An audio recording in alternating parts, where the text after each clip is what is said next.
De onde vêm as discussões e brigas em seu meio? Acaso não procedem dos prazeres que guerreiam dentro de vocês? Querem o que não têm e até matam para consegui-lo. Invejam o que os outros possuem, lutam e fazem guerra para tomar deles. E, no entanto, não têm o que desejam porque não pedem. E quando pedem, não recebem, pois seus motivos são errados. Pedem apenas o que lhes dará prazer. Essa é a leitura na versão da NVT. Eu vou ler na Bíblia a Mensagem, que é uma versão bem mais simples, para a gente poder entender. Vou ler aqui no meu esboço, acompanhe por favor. Tem os slides aí, tá? Tem os slides aí, por gentileza, assim que eu terminar a leitura, coloque para nós. Então diz assim: de onde vêm todas as guerras e conflitos que assolam o mundo? Onde que está acontecendo guerra hoje? Rússia e Ucrânia, Israel e ali alguns, Irã, né? Onde mais? Outros pequenos conflitos no mundo espalhado que a gente nem sabe. Muito bem. Então, de onde vêm todas as guerras e conflitos que assolam o mundo? Na versão que eu li anteriormente na NVT, diz entre vocês. Aí ele responde: vocês acham que acontecem sem razão? Raciocinem. As guerras acontecem porque vocês exigem, 2 pontos. É do meu jeito ou nada feito. É do meu jeito ou a gente vai quebrar o pau. Ou a gente vai entrar em guerra. E para terem o que querem, lutam com unhas e dentes. Vocês desejam o que não têm e são capazes de matar para consegui-lo. Invejam o que é dos outros e chegam a apelar para a violência. Sei que vocês nem têm coragem de pedir a Deus. É claro que não. Vocês sabem que estariam pedindo o que não devem. Vocês são crianças mimadas, cada um querendo as coisas do seu jeito. Que texto maravilhoso. Eu quero falar sobre como resolver conflitos. A formatura que você assistiu aqui, tanto do curso Aliança, curso de casais, quanto de pais, é sobre isso aqui que a gente está falando. O curso nos prepara para aprendermos ou para sermos capazes de lidar com os conflitos da vida. Todos nós precisamos aprender a lidar com conflitos. Sabe qual é a diferença da guerra que está acontecendo entre Rússia e Ucrânia e a briga entre marido e mulher que acontece lá na sua casa? É só a proporção. A inclinação do coração é a mesma. Todas as guerras começam por conta da maldade que há no coração de cada um de nós. Nós queremos as coisas do nosso jeito. É ou não é assim? Quem aqui é casado? Levante a mão com autoridade assim, aleluia, glória a Deus. Quem é aqui casado, então, que já teve conflito no casamento? Muito bem, bem-vindos. Eu quero fazer uma pergunta para você. Você sabe resolver conflitos? Quero fazer mais uma pergunta. Você causa conflitos? Vou fazer mais uma pergunta. Por que os conflitos acontecem? O texto que nós lemos responde: os conflitos acontecem porque nós somos egoístas. Porque nós queremos as coisas feitas do nosso jeito. É por isso que os conflitos acontecem. A Bíblia não ignora os conflitos, mas nos ensina a resolvê-los de maneira que glorifica a Deus. Quando nós lemos Atos capítulo 15, versículo 39, nós vemos ali Paulo e Barnabé em conflito. Eles brigaram por conta de João Marcos. Não vou entrar no contexto, mas eles se separaram. 2 grandes amigos se separaram por conta desse conflito. E eles não puderam mais andar juntos. Paulo vai ensinar aos Coríntios no capítulo 6 também, como 2 irmãos, 2 crentes, eles devem resolver os seus litígios. Paulo vai dizer assim: como é que vocês têm coragem de levar um irmão diante do tribunal dos ímpios? Processar um irmão na fé? Não tem ninguém com sabedoria o suficiente no meio de vocês para poder resolver essa situação? Aconselhamento, oração, jejum, para que processar um irmão? Porque eu quero que as coisas sejam feitas do meu jeito. Hoje, lá em casa, antes do culto, nós tivemos uma pequena conversa com as nossas filhas. Por conta de conflito. Entre irmãos. Quem é que já brigou com o irmão? Quem é que já enfiou a mão na cara do irmão? Vocês são maus. Eu já fui para cima do meu irmão com um taco de sinuca, para ter uma ideia. Sei, eu ia quebrar ele no meio. Graças a Deus que não consegui. A briga foi feia. Irmão, por que a gente faz isso? Por que a gente faz isso? Por que a gente bate em quem a gente ama? Por que a gente entra em guerra, em conflito com quem a gente divide a cama? Quando um filho briga com o pai, pai com o filho, marido com a mulher. É muito fácil olhar para a guerra que acontece lá na Rússia e Ucrânia e criticar os líderes. Mas e a gente?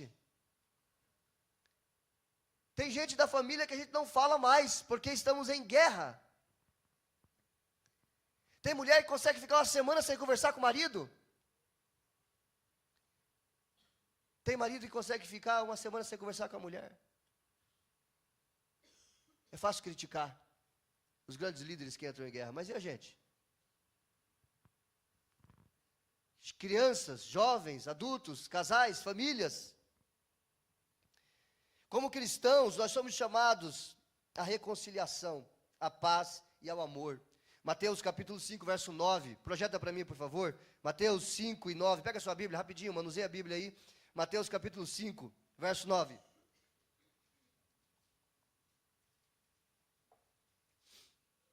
Felizes os que promovem a paz, pois serão chamados filhos de Deus. Os conflitos acontecem, eles são inevitáveis, mas nós somos chamados a promovermos a paz. Os conflitos precisam ser resolvidos, porque quando o conflito não é resolvido, nasce um tal de ressentimento. O ressentimento é o filho do conflito não tratado. Foi dito aqui no testemunho dos irmãos, o passado não resolve coisa nenhuma. O passado só piora, só infecciona mais. Uma situação que não foi tratada. É necessário tratar os conflitos. É necessário resolver. Ah, mas eu não vou conversar, deixa assim, o tempo resolve. Não resolve. Não resolve. Apenas acumula mais um pouquinho, até que chega uma hora que não tem mais o que fazer. Então nós vamos aprender nessa noite, em rápidas palavras, como resolver os conflitos. Nós vamos entender passo a passo. Primeiro ponto, Tiago capítulo 4, verso 1 e 2. Nós precisamos identificar a raiz do conflito. Qual é a raiz desse conflito? Conflitos vêm de muitas vezes dos desejos não satisfeitos, da inclinação do nosso coração, do egoísmo, do desejo de fazer as coisas do nosso jeito. Então nós precisamos identificar a raiz do conflito. Olhar para o nosso coração e não olhar para o outro. Eu falei pela manhã que quando eu estou aconselhando casais que estão em guerra, é bonito, assim, é uma experiência maravilhosa. Porque você ouve meia hora o homem falando da mulher. Aí quando você pergunta para ele assim, e você, onde é que você errou? Ele fala, pois é, a minha mulher. Não, peraí, é você, eu quero ver de você. Tem 3 horas que você está falando dela. Agora, e você, onde é que você errou? O cara não consegue falar onde ele errou. A mesma coisa é a mulher. A mulher fica 5 horas falando do marido. Aí quando você pergunta para ela, e você? Ela não consegue falar dela.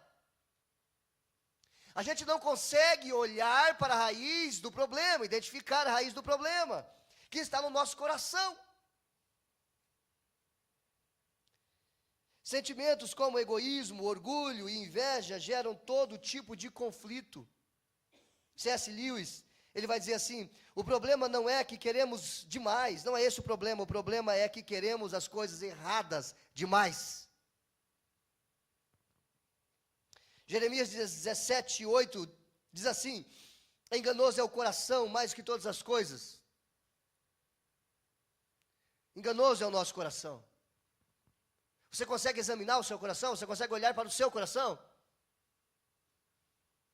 Você consegue entender que se você não puder fazer nada por você, você não vai conseguir fazer por ninguém?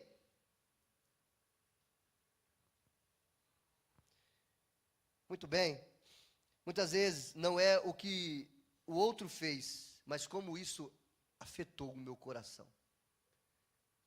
Às vezes é só uma vírgula, uma palavrazinha, mas o meu coração estava propício. Estava no momento que eu estava atribulado, e aquela pequena vírgula veio na hora certa para poder quebrar tudo. Então, às vezes, não é o que a pessoa fala, mas é a forma com que eu entendo.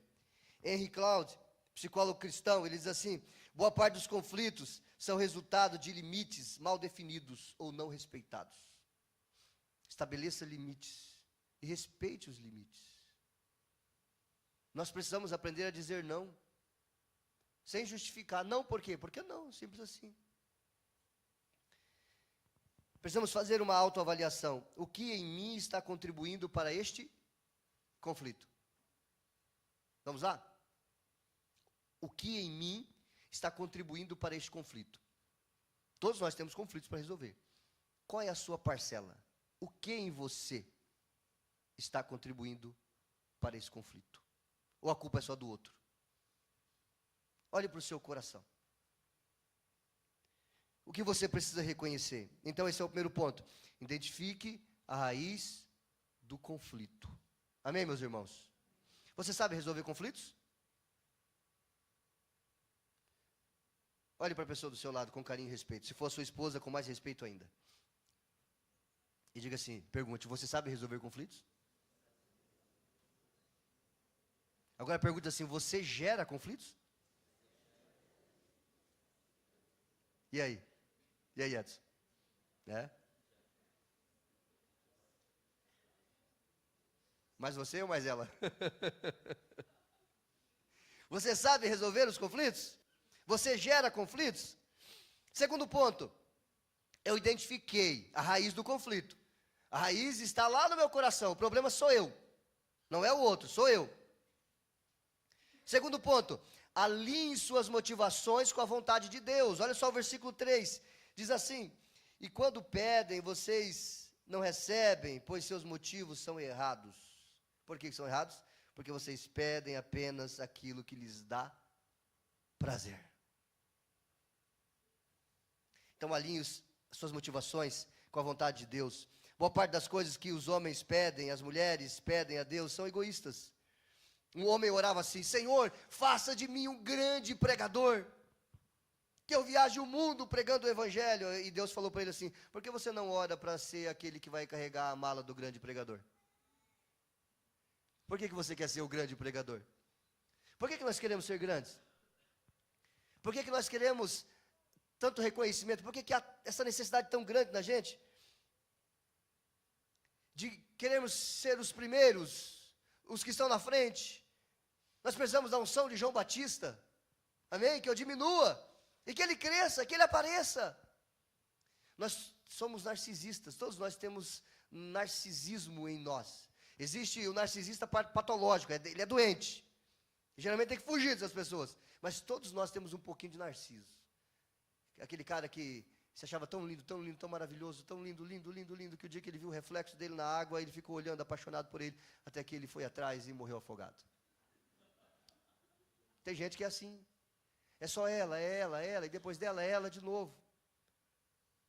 Nós precisamos analisar o nosso coração, nós precisamos alinhar as nossas motivações. Porque desejamos tanto, sermos grandes, termos tanto. Muitas de nossas orações não são respondidas porque são egoístas. Devemos reconhecer o nosso egoísmo, devemos reconhecer o nosso orgulho, a nossa inveja. E resolver conflitos exige humildade e busca pela vontade de Deus, e não pela vitória pessoal. Porque o que é que nós queremos? Ter vitória, ter razão. Ele vai reconhecer que eu tenho razão, e eu vou esfregar na cara dele. Não é assim? Nós queremos ter razão. Nós queremos bater no peito e dizer: está vendo, mais uma vez eu tenho razão, você está errado, você está errada. John Piper vai dizer assim: a reconciliação exige que abramos mão do desejo de estarmos certos, para abraçarmos o desejo de estarmos juntos. Você quer estar certo ou você quer estar junto? O que você quer? Se você quer estar certo ou você quer ser feliz? Então nós precisamos identificar a raiz do conflito. E nós precisamos alinhar as nossas motivações com a vontade de Deus. Será que o que você quer é vontade de Deus mesmo? Eu falei hoje pela manhã, eu vou falar de novo. Desculpa aí quem gosta do David Leonardo. Mas eu vou falar. Eu fico imaginando Davi ouvindo uma pregação do David Leonardo. Eu fico imaginando Davi olhando pela janela e vendo a Batseba nua. E ouvindo uma pregação do David Leonardo. Se Deus deixou você ver.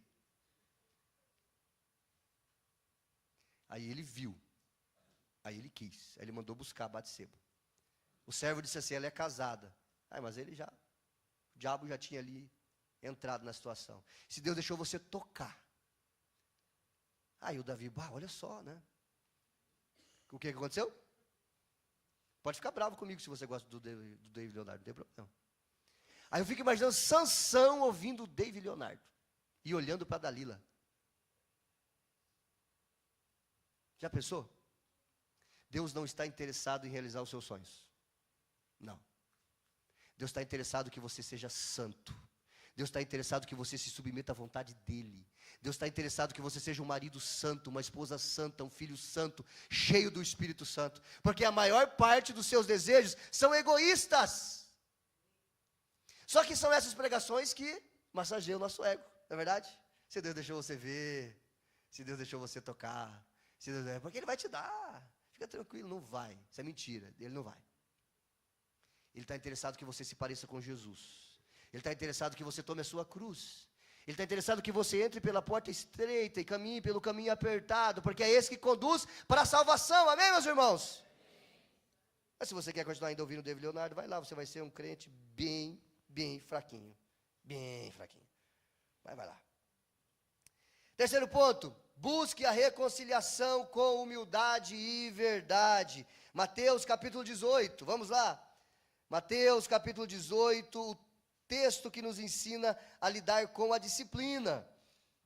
Mateus capítulo 18, versículo 15, nós vamos aprender a buscar a reconciliação com humildade e com verdade. Mateus 18, a partir do versículo 15. Diz assim, se o irmão pecar contra você, fale com ele em particular, chame-lhe atenção para o erro. Se ele o ouvir, você terá recuperado o seu irmão. Mas se ele não ouvir, leve consigo um ou dois outros testemunhas e fale com ele novamente, para que tudo o que você disser seja confirmado por 2 ou 3 testemunhas. Se ainda assim ele se recusar a ouvir, apresente o caso à igreja. Então, se ele não aceitar nem mesmo a decisão da igreja, trate-o como gentil ou como cobrador de impostos. Ou seja, como alguém que não é crente, como um gadareno, como um filisteu. Porque ele não aceitou a correção, a disciplina. Essa é a maneira bíblica de você tratar um conflito. Se você tem um conflito com alguém, o que você precisa fazer? Procurar essa pessoa e conversar com ela. Com humildade, busca a reconciliação com humildade e verdade. Nesse caso aqui, é se você sabe que o irmão tem algo contra você, ou você contra ele, uma situação, um conflito. Você viu o irmão que está indo para o caminho errado. Mas não tem nada a ver com a vida dele. Tem sim, porque foi dito aqui que nós somos irmãos. Nós somos irmãos, não somos de sangue, mas somos irmãos de fé. E quando somos irmãos, somos filhos de Deus, filhos do mesmo Pai. Então eu sou responsável pela sua vida, e você é responsável pela minha. Se você me vê indo para o abismo e você não faz nada, Deus vai cobrar de você. Então é sua responsabilidade ir atrás daquela pessoa, que é seu irmão na fé. Mas ele não quer me ouvir. Ok, tudo bem, você fez sua parte. Mas nós precisamos nos preocuparmos uns com os outros. Isso aqui é a igreja, mas ninguém manda na minha vida. O que você está fazendo aqui então? Você é o Deus da sua vida, você não precisa de Deus. Você não precisa de igreja, não precisa de pastor. Por que nós fazemos o curso Aliança, o curso de paz? É porque nós precisamos aprender. Nós precisamos aprender. A gente é burro. Né, Leandro? A gente precisa aprender. Nós precisamos ser ensinados, instruídos pela palavra de Deus. As coisas que esses casais aprenderam aqui, a grande maioria do que eles aprenderam no curso, eles não aprenderam em casa. Não aprenderam na escola, nem na faculdade. Diga-se de passagem, a escola está ensinando coisas que nossos filhos não deveriam aprender. E coisas que talvez não vão usar nunca na vida deles. Onde é que nós aprendemos? Na igreja, aqui, através da palavra, no nosso culto doméstico, no nosso devocional, em casa, com a nossa família, lendo as escrituras, aprendendo da palavra de Deus. Infelizmente são poucos os cristãos que entendem a importância desse texto que nós lemos aqui acima. Igreja é um lugar de tratamento. Amém, meus irmãos? Hebreus capítulo 12, verso 11, os homens, cada homem é um guerreiro, é isso mesmo? Hebreus 12, 11. A disciplina de cara deixa a gente, a correção de cara deixa a gente bravo, bicudo, não é verdade? Mas com o tempo, com a reflexão, a gente vai percebendo que fomos corrigidos porque somos amados. Deus usou alguém para nos chamar a atenção. Amém, meus irmãos? Então nós devemos buscar a reconciliação com humildade, com verdade. Jesus nos dá aqui um passo a passo de como se reconciliar com alguém. Procure essa pessoa, converse com essa pessoa. Avançando, a reconciliação é uma ação, não uma emoção. Gary Chapman, o autor do livro As 5 Linguagens do Amor, ele diz que muitos conflitos permanecem porque tentamos resolver com a linguagem errada. Precisamos aprender a falar de forma que o outro entenda. Ou seja, quando você vai falar com alguém, quando você vai chamar a atenção de alguém, você não vem como se você fosse melhor ou maior, ou se você fosse o vice-deus, ou a quarta pessoa da Trindade. É um pecador falando com outro pecador. É alguém que está ali sendo usado por Deus, mas que está dando abertura também para que o outro seja usado por Deus para ajudar você. Quando você vai chamar a atenção do seu marido, comece elogiando ele pelas coisas boas que ele faz. Porque depois que você elogia, aí você vai ver que a pessoa vai gostar do elogio. Aí você tem que chegar então com muito carinho, para tentar ajudar a pessoa a ver o problema. Não é achando que nós somos os donos da verdade. Porque muitas vezes eu já tive que ser corrigido. Pela minha esposa e até pelas minhas filhas. Porque tem coisas que a gente demora para ver. Já fui corrigido por irmãos aqui na igreja e dou essa abertura. Porque eu sou homem igual a você. Amém, meus irmãos? Olhe para a pessoa do seu lado com carinho e respeito, diga assim, você está ouvindo? Amém, que bom que você está ouvindo. Então busca a reconciliação. Eu já tive a experiência, muitas experiências felizes de reconciliação. E também experiências infelizes. Situações em que eu errei, situações que eu acertei. E a forma como eu abordei a pessoa foi definitiva para o sucesso ou o fracasso da reconciliação. A maneira com que você aborda a pessoa. E o quarto ponto, e terminamos. Nós aprendemos então a identificar a raiz do problema, a alinhar as nossas motivações com a vontade de Deus e buscar a reconciliação com humildade e verdade. Sabe o que é pregar o evangelho? Para quem não conhece Jesus, é um mendigo mostrando para outro mendigo onde ele encontrou pão. Você entende? Nós somos iguais. Hoje é eu que preciso, amanhã talvez seja você que precise da correção com amor, com humildade, com verdade.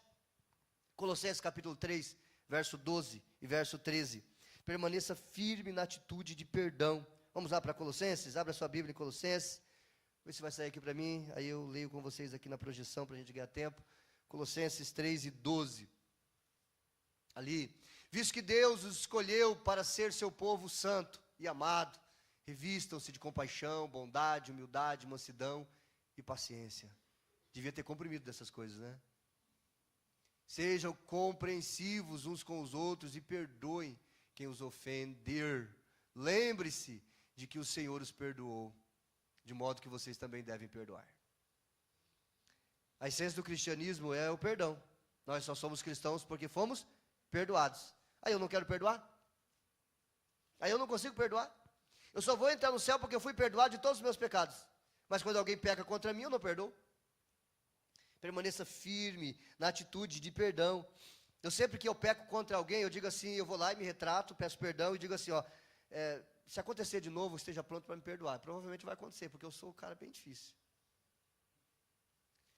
Cuidado com as expectativas. Às vezes a gente gera uma expectativa gigantesca com as pessoas. Tudo que está abaixo disso é frustração. Então cuidado com a expectativa. Uma hora eu vou chatear você. Esteja prontinha para me perdoar. Prontinho para me perdoar. Do jeito que eu estou pronto para te perdoar. Amém? E quando você não estiver pronto, peça para Jesus. Jesus, me ajuda. Tira a vontade de matar. Me perdoa, Senhor. Permaneça firme na atitude de perdoar. Perdoar não é uma sugestão de Jesus para nós, é uma ordem. Algumas das virtudes que nós encontramos nesse texto: compaixão, bondade, humildade, mansidão e paciência. Perdoar não é ignorar o erro, mas é decidir não se vingar e nem guardar rancor. Jesus é nosso modelo. Lá na cruz ele disse: Pai, mata todos esses miseráveis. É assim? Não, ele disse: perdoa eles, porque eles não sabem o que fazem. Estevão fez a mesma coisa quando estava sendo apedrejado. Em Mateus 6:12, Jesus está instando os discípulos a orarem, e ele ensina a oração do Pai Nosso. E na oração do Pai Nosso, ele vai dizer assim, na oração: Pai, me perdoa como eu perdoo. Perdoa os meus pecados como eu perdoo o pecado daqueles que pecaram contra mim. Você já fez essa oração? Quem já fez a oração do Pai Nosso? Você já percebeu que você está condicionando o perdão que você quer de Deus ao perdão que você oferece para os outros? Pai, me perdoa do jeito que eu perdoo. Aí Deus olha para você, mas você não perdoa. Como é que eu vou te perdoar? Tem umas pegadinhas na Bíblia assim, que o segredo não é quando você pega ela, é quando ela pega você. Você fala: mas Jesus, amado, eu não tinha percebido isso aqui ainda. Pois é. Pois bem. Perdoar é liberar o outro e a si mesmo. Timothy Keller, ele vai dizer assim: o perdão é a chave para acabar com o ciclo da retaliação. Só ele quebra a corrente do mal. E concluindo, a banda pode vir para cá, por favor. Efésios, projeta para mim Efésios capítulo 4, verso 26 e o verso 27, por favor. Efésios 4 e 26.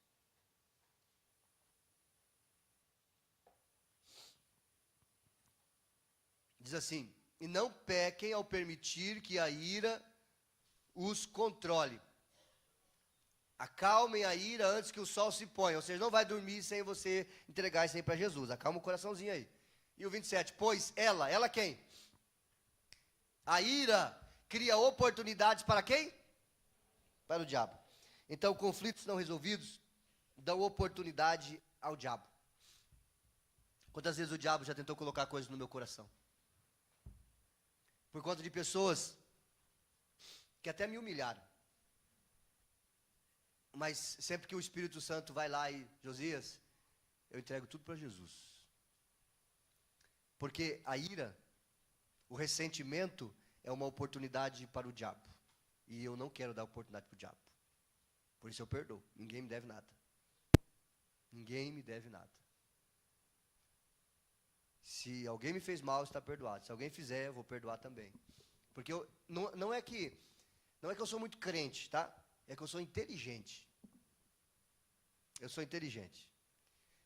Você acha que eu vou tomar um copo de veneno esperando que o outro morra? Eu sou inteligente, eu sei que vai me matar. Então, se a falta de perdão vai fazer mal para mim, reter o perdão é burrice. É ser burro. Depois você pergunte pro Leno o que é isso que ele vai explicar para você. Leno é o meu concunhado ali, tá ali, ó. Aquele rapaz barbudo e lindo ali, que está balançando a cabeça e ficou vermelho ali, ele mesmo. Conflitos são resolvidos, ou conflitos não resolvidos geram oportunidade para o diabo. Somos chamados para sermos agentes de paz e não de guerra. Romanos capítulo 12, verso 18. Se for possível, quando depender de vocês, vivam em paz com os gremistas. É assim? Com os colorados. Sim. Com todos. Até os corintianos, se tiver aí, esses coitados. Com todos. Amém? A solução para o conflito começa no coração transformado por Jesus. Se você não tem o coração transformado por Jesus, peça para que Jesus transforme o seu coração. Amém, igreja? Amém. Então fique em pé, por favor. Pode apagar as luzes. Aplicações práticas, para você colocar em prática, tá? Eu vou colocar no grupo da igreja depois essas 4 aplicações. Presta atenção. Ore por alguém que você está em conflito. Está em conflito com alguém? Ore por essa pessoa. Segundo, peça ao Espírito Santo que revele se há algo em você que precisa mudar. Será que tem? Acho que ele não precisa nem revelar, né? É que tem coisa que a gente nem sabe que tem. Acho que foi o Ori que falou que vai chamar aqui um caminhão para tirar as pedrinhas, né? Cadê o Ori? Para levar as pedrinhas, né? Tem pedrinhas, né? Não são as pedras grandes, são as pequenas. As grandes a gente desvia. Então peça ao Espírito Santo para revelar o que você ainda não percebeu, que está no seu coração e que precisa ser mudado. Terceiro, tome a iniciativa de buscar reconciliação com humildade. Você não é melhor do que ninguém. Você não é mais crente do que ninguém. Busque a reconciliação com humildade. Lave os pés uns dos outros. Amém, igreja? E por fim, estude Mateus capítulo 5, 6 e 7, Sermão do Monte, para moldar a sua atitude, para que sejamos mais parecidos com Jesus. A Bíblia é o nosso manual, amém? É na Bíblia que nós aprendemos. É através do Espírito Santo aplicando em nós que nós somos transformados. Quero desafiar você. Eu sei que a gente já passou um pouquinho do horário, mas você não vai morrer por causa disso, não. Eu quero que você escolha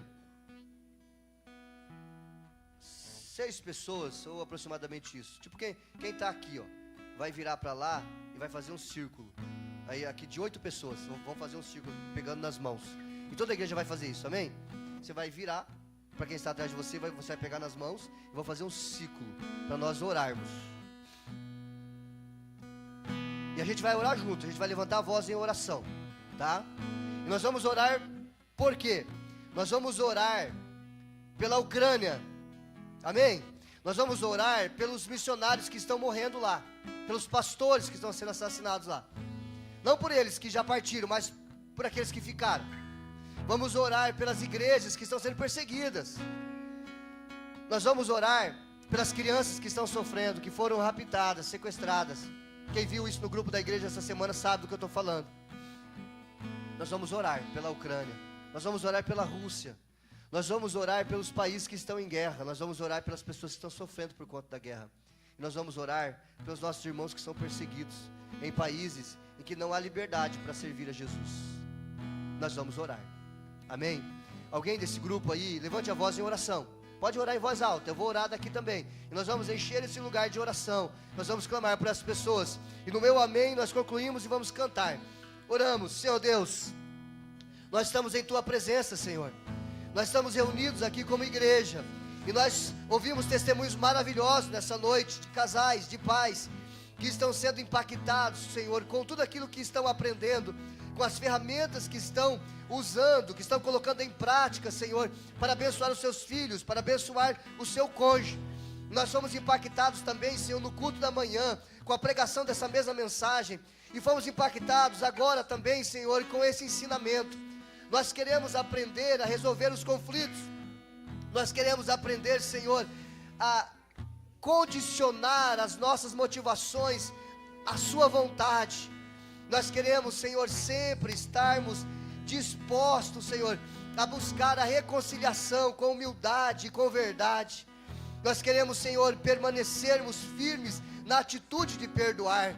Senhor, nós oramos pelos países que estão em guerra, nós oramos pela Rússia, pela Ucrânia, nós oramos pelos líderes, Senhor, que têm o poder de encerrar esses conflitos. Nós oramos pelas famílias que estão sofrendo, pelas famílias que perderam entes queridos. Nós oramos pelas famílias que perderam seus filhos. Nós oramos por filhos que perderam seus pais. Nós oramos pelos pastores, pelos missionários. Nós oramos pelas igrejas. Nós oramos pelos nossos irmãos, Senhor, que estão sofrendo. Tem misericórdia, Deus. Ouça o clamor dessa igreja, junto com o clamor de tantas outras igrejas que estão clamando, que estão orando, estão pedindo ao Senhor. Tem misericórdia, ó Deus, desses países. Tenha misericórdia do mundo.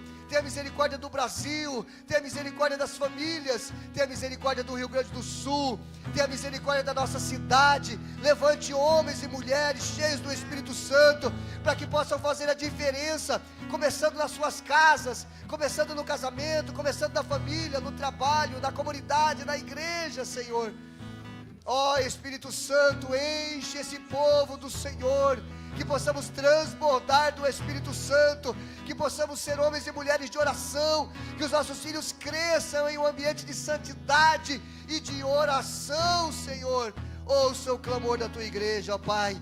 Em nome de Jesus nós oramos, e nós cremos que o Senhor nos ouve, e nós cremos que o Senhor responde, em nome de Jesus.